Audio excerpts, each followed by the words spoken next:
हम ऐसे ही बात पूछे था कि ठाकुर साहब कितना अच्छा आदमी बाड़न, इतना पैसा दीदी के नाम कर देने बाड़न। हाँ, अच्छा आदमी तो बाड़न, न तो आज के जमाना में केहू केहू के इतना मदद ना करेला। दीदी रउआ से एगो बात पूछी? हाँ हाँ, पूछा ना। हमू दीदी ऐसे नौकरी करे के चाहता नहीं दीदी, पर का करी, हमार तो पूरा पढ़ाइयो नहीं के भाई। देखा, नौकरी करल अच्छा बात बा, पर ओकरा ला कुछ पढ़ाई कल जरूरी बा। तो पढ़ाई काहे छोड़ देलू? ऐसा परिस्थिति में जहाँ बाबूजी के इलाज करावल मुश्किल बा, वहाँ हमार पढ़ाई के खर्चा कहाँ से आई? हमरा पढ़ाई छोड़ा देवल जाई का दीदी?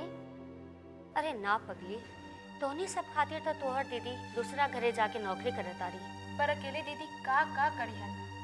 हम तोहर दीदी के अच्छा से जानतानी, वो तोहनी सब खातिर कुछो कर सकतिया। पर हमू दीदी के साथ देवे के चाहता नहीं, का करी कुछ समझ में नहीं खे आवत। घर में रह के घर के ठीक से संभालल भी साथ देवल ही होला। चाचा जी के ऑपरेशन के बाद उनका देखभाल ठीक से करब, ये सहयोग भी बहुत जरूरी बा। केकर सहयोग के बात करत है? वो कुछो ना माई, हम तो दीदी से ऐसे ही बतियावत रहनी है बाबूजी की आग के लेके। बेटी, तुहार बहुत एहसान हमनी पर जे इतना अच्छा से सेवा करत है। बेटी कहतानी और एहसान के बात करतानी। अगर हमार घर में कुछ ऐसा हुई तो तनुजा के सेवा ना करी? काहे ना करी, हमरा तो बस काल के ऑपरेशन के चिंता लगल बा, ठीक से हो जाए। चिंता मत करी चाची, आजकल तो ऐसा मशीन बन गई बा कि 10 मिनट में ऑपरेशन हो जाला। यही से नो बेसी पैसा काटेला डॉक्टर साहब, छोट मोट ऑपरेशन करिए आ इतना पैसा लिए। आ तू तो वही अस्पताल में बाड़ू ना? जी। तब तो जानते हो वो कि डॉक्टर सब कितना काटो होखे ना। जौन बीमारी ना होई वो बीमारी बना के छोट मोट में इलाज करत रही है। पर बुआ जी, चाचा जी के आँख के हालत तो रवा देखते बानी ना। तब मैंने कहा था नी, ना जाने कितना पैसा ठगी वो डॉक्टर। वो डॉक्टर ठगेरा ना हवन, हम जाना तानी। ओ का कहा जाला? तोहरा के कोनो कमीशन देता का? देखी बहू, हम लड़ाई करे नहीं चाहत, लेकिन रउआ ऐसे बोलब तो हमरो मुंह खुल जाई। त खोली, डरात काहे बानी? सब रउआ जैसन नहीं खे, जब भाई के जान पर आफत पड़ल बा आ अपना जेवर सब बनारस भेज देले बानी। नहीं तो और का करी? रउआ लगन को उठा के दे दी ताकि जेवर पैते हमरा के घर से धक्का मार के बाहर निकाल दा। बेटी, वो तोरा से जे कहली ओकरा खातिर हम माफी मांगतानी। चाची, रवा काहे माफी मांगी तानी? हमरा ये सब बात से कोनो फर्क ना पड़ेला। ठीक बा, तू लोग बात कर, हम आवत है।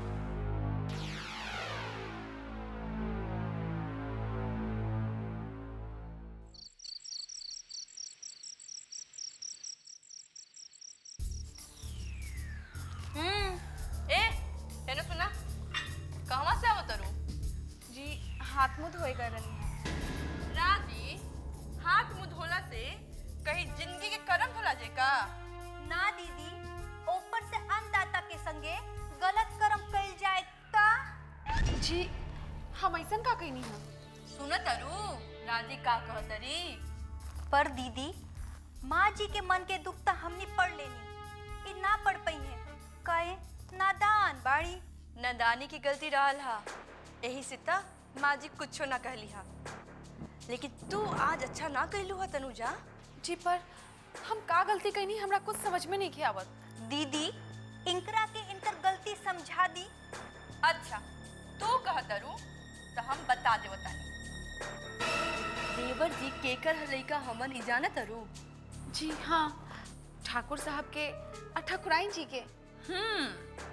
सोच कि देवर जी वो लोग से ज्यादा तहार बात माने लगी हैं और सबके सामने तहार हाथ पकड़ के जाए के जीत करी हैं, तो वो लोगों के कितना बुरा लगी। ये बात पे ध्यान दे लो। हाँ जी, विक्रम बाबू कोई के भी बात मानस, जरूरी ई बाकी वो बात मानस। लेकिन माई के बात ना मानस, कोना माई के अच्छा लगी? विक्रम बाबू तो अबोध बारन, उनका बात से कोई के का फर्क पड़ता? तोहरा फर्क पड़त हो या ना, लेकिन हम सबके बहुते फर्क पड़ेला। आ देख लिहा, आज न तक काल तहरा ये बात के जरूर विश्वास हो जाई। अरे जब हमने के बहू होके लड़का के कुछ हो बोल दिला तो उनका बर्दाश्त न होला। और तू तो एगो नौकरानी हो, वो 4 दिन भइल बा। सच कहा तानी दीदी, ये बात तो हमरा मन में आइबे ना कइल। मंजली, तोहार मन में बहुत कमे बात आवेला। जाए दीना, हम तो ये माने नहीं कि जैसे भी होखे हमनी के अपन कर्म, अपन फर्ज पूरा करे के चाहिए। कहीं ई फर्ज तहर गर्दन के फांसी ना बन जाए। का बात बा दुल्हन? कौनो बात भइल हा का? का बात बा दुल्हन? कौनो बात भइल हा का? ना ना माजी, कोनो बात ना। हम तो ई कहत रही इनकरा से कि तू देवर के देख रेख बहुत नीमन से करेलू। भगवान तारा के सफल बनावस। ये समझियो गईनी कि फर्ज कबो कबो गला के फंदा भी बन जाला। बड़ी होशियार बाड़ी। मंजली, तू अपन तनी बक बक बंद करबू। ला काजू खा, चल हमरा जोड़े। का कहत रही दोनों दुल्हन बेटी? जी कुछ हो ना। हम जानत तानी बेटी कि तू ओकनी के बात के बढ़ावे के नहीं चाहत। आ हम इहो जानत तानी कि ओकनी दुनू कुछ अच्छा भी ना कहले होइत। छोड़ी ना, हम जौन काम लायल बनी वो पूरा कली, इहे बहुत बा। बेटी, सबके विचार अगर तोहरे जैसन रहित तो कितना अच्छा होइत। फिर भी बेटी, हम ओकनी दुनू के तरफ से माफी मांगतानी तोहरा से। ई का कर रहल बनी? हमरा से माफी मांग के हमरा के पाप के भागीदार मत बनाई। बस आशीर्वाद दी कि हम अपन फर्ज के निभा सकी। भगवान तुहार हर मनोकामना पूरा करस बेटी। परी दोस्त केने बड़ी? परी दोस्त, हम आ गई नी। हम तैयार हो गई नी। वाह, रउआ तब पूरा तैयार हो गई नी। हाँ, के कैला का तैयार? के कैला का तैयार?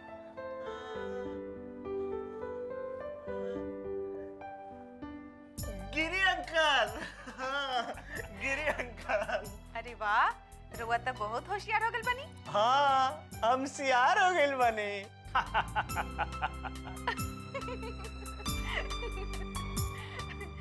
यार ना, होशियार हो गल बनी। हम होशियार हो गइल बनी। अच्छा ई बताई, रउआ का खाना खाए? काहे कि दवाई खाए के बानो। हम तो खाना खा लेनी। खाना खा लेनी? हाँ। उ रामा बबनी खीर लेके आयल रहिया, ओही में से 2 चम्मच खैलन हा आ कहता रन की खा रही। अच्छा, रउआ खाना खाए के अभी बाकी बा। बोली का खाए के मन बा? दवाई खाए के बाद। दवाई? दवाई तो खाई के बा, बाकी खाना का खाए के मन बा? सुना, तू इनका से बैठ के बतियावा, हम जाके देखतानी कि खाना बनल कि ना। जी काका।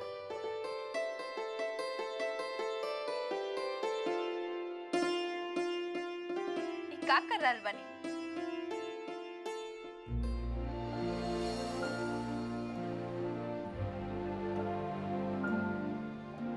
माँ दुर्गे हमरा के शक्ति दी कि हम अपन जिम्मेदारी पूरा कर सकी। विक्रम बाबू के एकदम पहले ऐसन ठीक कर दी।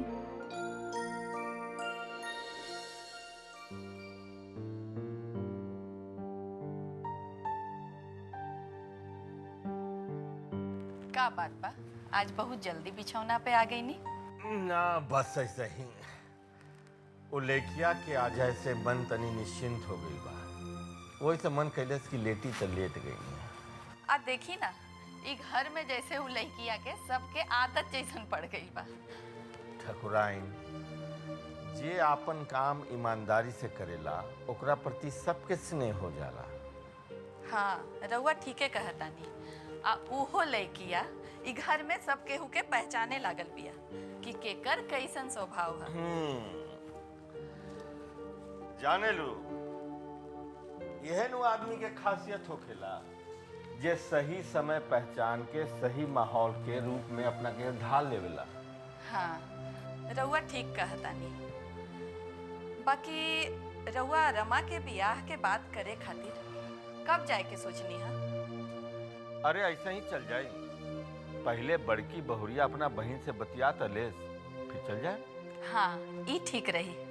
ए जी, एगो बात और कल मत बिसरम।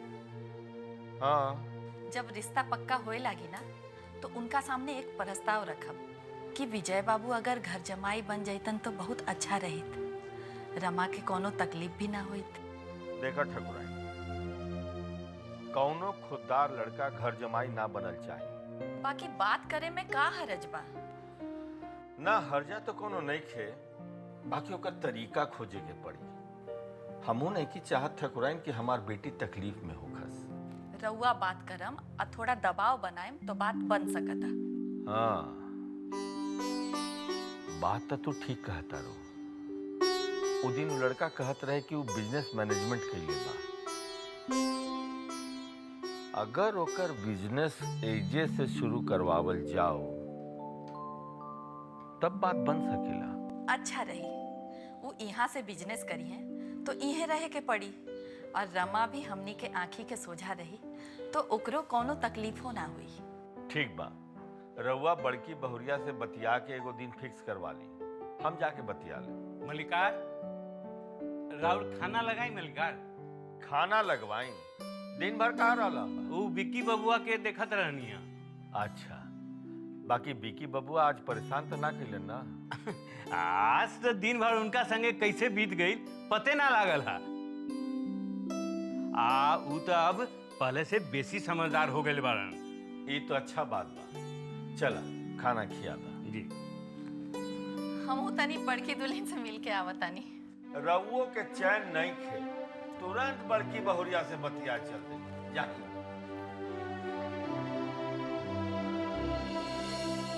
पता ना हमार फैसला सही बाकी ना। बबनी, शादी ब्याह के माहौल तो ऐसा होला कि कब केकरा हाथ में मेहंदी लग जाए कोई ना जान सकेला। अब रउआ अपना आप के ले ली। देवर जी के ब्याह में रउआ विजय बाबू से का मुलाकात भइल कि अब वो मुलाकात रिश्ता में बदले जाता। भौजी, रुआ घूम फिर के हमरे बियाह के बात पकाया जावे नी। अरे तो और कहाँ जाई? हमार ब्याह के बात तो पुरान हो गई। तो कोनो नया बात करी ना। यही से तो नया बात करता नी। अब राउर ब्याह के बात तो नए बाना। भौजी, रुआ हमरा के परेशान करे नु तो हम चल जाए। बबनी, जिंदगी में ई परेशानी बार बार ना आवेला। यही से तो कहता नी, ई परेशानी के मजा ली ही। अच्छा, तो रुआ ये बताएं कि रुआ के परेशान करत रहला? हमरा के परेशान करी? हाँ, एक बार हमार भौजाई ने कोशिश कैले रही, ऐसन पलट के मजाक कैली कि दोबारा हिम्मत ना भई। वाह भौजी, एकर मतलब रुआ पहले से सबके परेशान करत रहनी है। का मतलब? मतलब ई कि पहले रुआ अपना भौजी के परेशान करत रहनी है, अब हमरा के परेशान करत है। बबनी, हम रउआ के परेशान नहीं करत, बल्कि ए परेशानी के मजा लेवे के कहता नहीं। रमा, अरे का बात हो रहल बा ननद भौजाई के बीच में? कुछ ना माँ जी, बस भौजाई और ननद के बीच में मजाक चलत रहे। बैठी ना माँ जी। बहुत अच्छा बात बा। घर में हमेशा हंसत बोलत और घुल मिल के रहे के चाहिए। ओहे बात तो हम रमा बबनी की बतावत रहनी। हमहू तोरा से रमा के बारे में ही बतियाए आयल बनी। जी माँ जी, कही ना। हम जाता नहीं। अरे बबनी, रउआ कहाँ चल देनी? मैं बैठी। दुल्हन, हम ये कहे के चाहत रहनी कि तू विजय बाबू के यहाँ खबर करता कि ठाकुर साहब मिले के चाहत रहनी। भौजी, हमें जाए। बबनी शर्मा गई। जी माँ जी।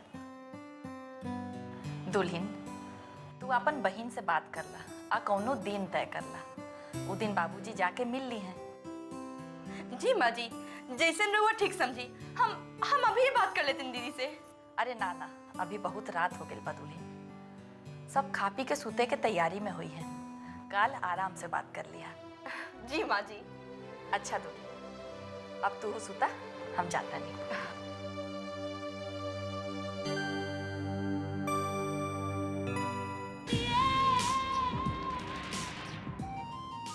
बस एक बार ही ब्याह हो जाएगा, फिर पूरा ठाकुर खानदान की ताता थैया ना करौनी तो हमरो ना।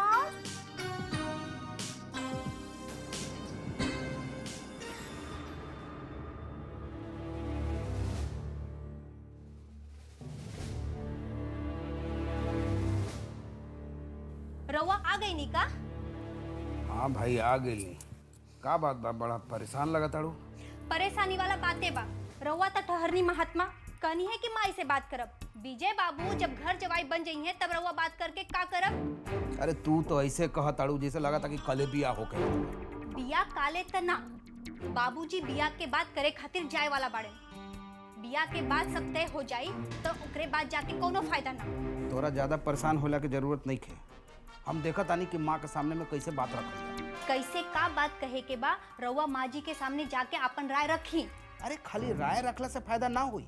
बात रखत समय ई ध्यान में रखे के पड़ी कि हम बात ऐसे रखी कि लगे कि घर जमाई के निर्णय जो बा एकदम गलत बा। दीदी तो ऐसा चाल चलले बाड़ी कि माई बाबूजी सभी उनकरा बस में बा। अब तो शेर पे सवा शेर पड़े, ऐसा कुछ करे के पड़ी। हमरा का करे के पड़ी वो हम देखा। समझ लो तो नहीं आवा। बैठा तो पहले आओ बैठा। का कहले रहे तोरा डॉक्टर? आराम करे के ना, तो तू बस आराम करा। हम तो आरामे करतानी। हमरा आराम करे से कितना लोग फायदा उठावतानी। अरे केहू कौनो फायदा ना उठाई भाई, बुझाई तोहरा? और रहल रमा के बियाह के बाद तो वो तो ठीक होता ना भाई। बाकी जो घर जमाई के बात बा वो तो हम ना होके दे। देखी ई दीदी के बात के टेंशन में तो हम रउआ से मेन बात पूछे खातिर भुला गई नी। हम रउआ के कुछ कहले रहनी है, ले आईनी का लावे के कहले रहो हो? हम जानत रहनी कि रउआ भुला जइहन। कितना मन रहल हमार जलेबी और इमली खाए के। ए राजरानी, अरे सुना हो, सुना ना। ना छोड़ी। अरे सुनो तो सही। छोड़ी हमरा के। अरे सुनो, ये में आओ बैठ। अगर हम तोहरा से ई कही कि तू जे कहले रहो वो हम ले लिया तो का कहाँ बा?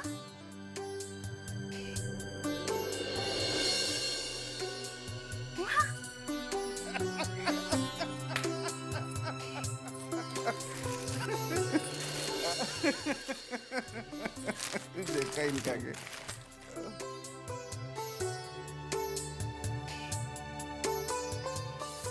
अरे संभाल के भाई, तू तो इमलिया के ऐसे चाता ताड़ू जैसे लगा था कि इमलिया के पंख लगवा उड़ जाए। अरे एने आवा। ए चंपा, अरे तनी प्लेट लेके आओ। एने आवा। भैया हम आ गई। वैसे हम कुछ देख ली ना। अरे जो जाके प्लेट लेके आओ, जाओ। अच्छा अच्छा, छोड़ी जी।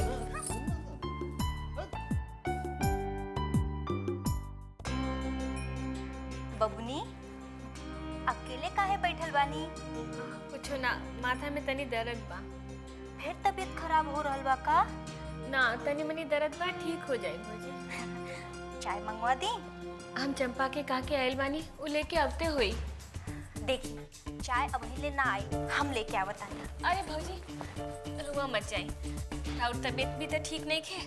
अब वैसे भी चाय पीला से ही दर्द नानू ठीक होई। बबुनी रउआ हमरा से कुछ छुपा रहल बानी का? ना भौजी, हम रउआ से का छुपाएं?